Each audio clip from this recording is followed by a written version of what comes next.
Chapitre 1. Monsieur Myriel. En 1815, Monsieur Charles-François Bienvenu Myriel était évêque de Digne. C'était un vieillard d'environ 75 ans, il occupait le siège de Digne depuis 1806. Quoique ce détail ne touche en aucune manière au fond même de ce que nous avons à raconter, il n'est peut-être pas inutile, ne fût-ce que pour être exact en tout, d'indiquer ici les bruits et les propos qui avaient couru sur son compte au moment où il était arrivé dans le diocèse. Vrai ou faux, ce qu'on dit des hommes tient souvent autant de place dans leur vie et surtout dans leur destinée que ce qu'ils font. Monsieur Myriel était fils d'un conseiller au Parlement d'Aix, noblesse de robe. On contait de lui que son père, le réservant pour hériter de sa charge, l'avait marié de fort bonne heure, à 18 ou 20 ans, suivant un usage assez répandu dans les familles parlementaires. Charles Myriel, nonobstant ce mariage, avait, disait-on, beaucoup fait parler de lui. Il était bien fait de sa personne, quoique d'assez petite taille, élégant, gracieux, spirituel. Toute la première partie de sa vie avait été donnée au monde et aux galanteries. La Révolution survint, les événements se précipitèrent, les familles parlementaires décimées, chassées, traquées, se dispersèrent. Monsieur Charles Myriel, dès les premiers jours de la Révolution, émigra en Italie. Sa femme y mourut d'une maladie de poitrine dont elle était atteinte depuis longtemps. Il n'avait point d'enfant. Que se passa-t-il ensuite dans la destinée de Monsieur Myriel? L'écroulement de l'ancienne société française, la chute de sa propre famille, les tragiques spectacles de 93, plus effrayants encore peut-être pour les émigrés qui les voyaient de loin avec le grossissement de l'épouvante, firent-ils germer en lui des idées de renoncement et de solitude? Fut-il, au milieu d'une de ces distractions et de ces affections qui occupaient sa vie, subitement atteint d'un de ces coups mystérieux et terribles qui viennent quelquefois renverser, en le frappant au cœur, l'homme que les catastrophes publiques n'ébranleraient pas en le frappant dans son existence et dans sa fortune? Nul n'aurait pu le dire, tout ce qu'on savait, c'est que, lorsqu'il revint d'Italie, il était prêtre. En 1804, Monsieur Myriel était curé de Brignoles. Il était déjà vieux, et vivait dans une retraite profonde. Vers l'époque du couronnement, une petite affaire de sa cure, on ne sait plus trop quoi, l'amena à Paris. Entre autres personnes puissantes, il alla solliciter pour ses paroissiens le cardinal Fesch.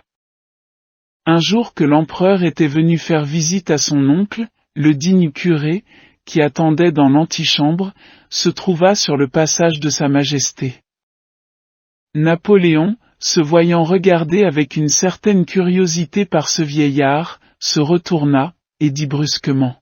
« Quel est ce bonhomme qui me regarde ?» Sire, dit Monsieur Myriel, vous regardez un bonhomme, et moi je regarde un grand homme. Chacun de nous peut profiter. L'empereur, le soir même, demanda au cardinal le nom de ce curé, et quelque temps après Monsieur Myriel fut tout surpris d'apprendre qu'il était nommé évêque de Digne. Qu'y avait-il de vrai, du reste, dans les récits qu'on faisait sur la première partie de la vie de Monsieur Myriel? Personne ne le savait. Peu de familles avaient connu la famille Myriel avant la Révolution.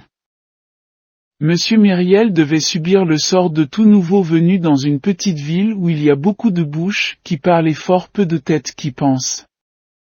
Il devait le subir, quoiqu'il fût évêque et parce qu'il était évêque. Mais, après tout, les propos auxquels on mêlait son nom n'étaient peut-être que des propos, du bruit, des mots, des paroles, moins que des paroles, des palabres, comme dit l'énergique langue du Midi. Quoi qu'il en fût, après 9 ans d'épiscopat et de résidence à Digne, tous ces racontages, sujets de conversation qui occupent dans le premier moment les petites villes et les petites gens, étaient tombés dans un oubli profond. Personne n'eût osé en parler, personne n'eût même osé s'en souvenir. Monsieur Myriel était arrivé à Digne accompagné d'une vieille fille, mademoiselle Baptistine, qui était sa sœur et qui avait 10 ans de moins que lui. Ils avaient pour tout domestique une servante du même âge que mademoiselle Baptistine, et appelée madame Magloire, laquelle, après avoir été la servante de M. le curé, prenait maintenant le double titre de femme de chambre de mademoiselle et femme de charge de monseigneur.